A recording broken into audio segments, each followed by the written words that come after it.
और ठिठुरने के लिए छोड़ दिया। रानी को इम्फाल जेल में रखा गया, उन पर राजद्रोह का अपराध लगाकर मुकदमा चलाया गया, जिससे उन्हें आजीवन सजा हो गई। अब बताओ 32 में गिरफ्तार की गई, आगे चल करके जब भारत आजाद होता है 47 में, उस समय जो है इनको रिहा किया जाता है, समझ लो, तब ये रिहा होंगे। लाल नेहरू को असम जाने पर रानी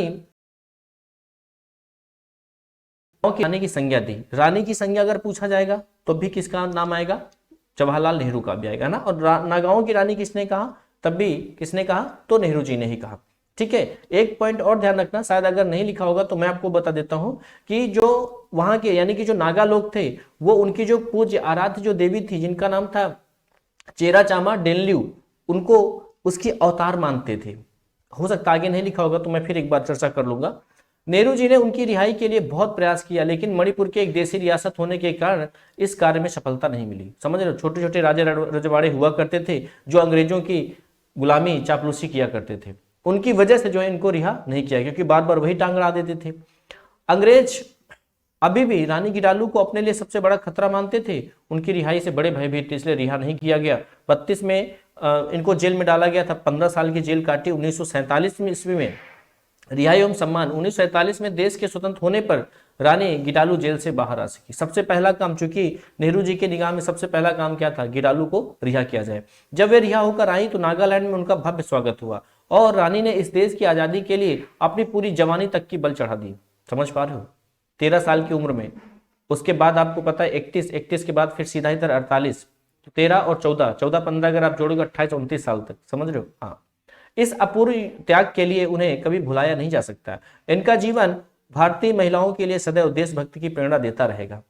स्वतंत्रता संग्राम में साहसपूर्ण योगदान के लिए प्रधानमंत्री की ओर से ताम्रपत्र देकर और राष्ट्रपति की ओर से पद्म भूषण की उपाधि, मानद उपाधि देकर उन्हें सम्मानित किया गया। जवाहरलाल नेहरू ने जेल में जाकर गाइडलाइनों से मुलाकात की, लेकिन उनकी रिहाई के बहुत प्रयास किए, लेकिन नहीं हो पाया।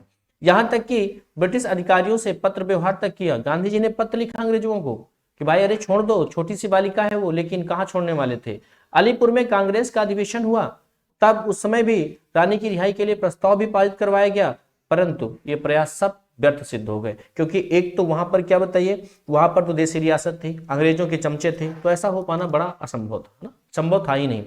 अब देखिए जरा, मतलब स्पेशल नेहरू जी ने क्या लिखा है गिडालू के बारे में, देखिए जरा क्या लिखा हुआ है। एक अवसर पर नेहरू जी ने लिखा, क्या लिखा, उस नन्ही बहादुर लड़की, ये उनके शब्द हैं, इसीलिए देखो आप बिल्कुल उनकी लिखावट में दिख रहे हैं ना। उन्हीं उस नन्ही बहादुर लड़की ने अपनी देश व्यक्ति के जोश में, अपनी देशभक्ति के जोश में एक विशाल साम्राज्य को चुनौती दी थी। मतलब किसको, अंग्रेजवन का, है ना। मगर उसे कितनी यातनाएं और कितनी घुटन सहनी पड़ी। पहाड़ की ताजी खुशनुमा हवाओं में वह कभी नहीं आ सकेगी। पहाड़ की ढलानों पर और जंगली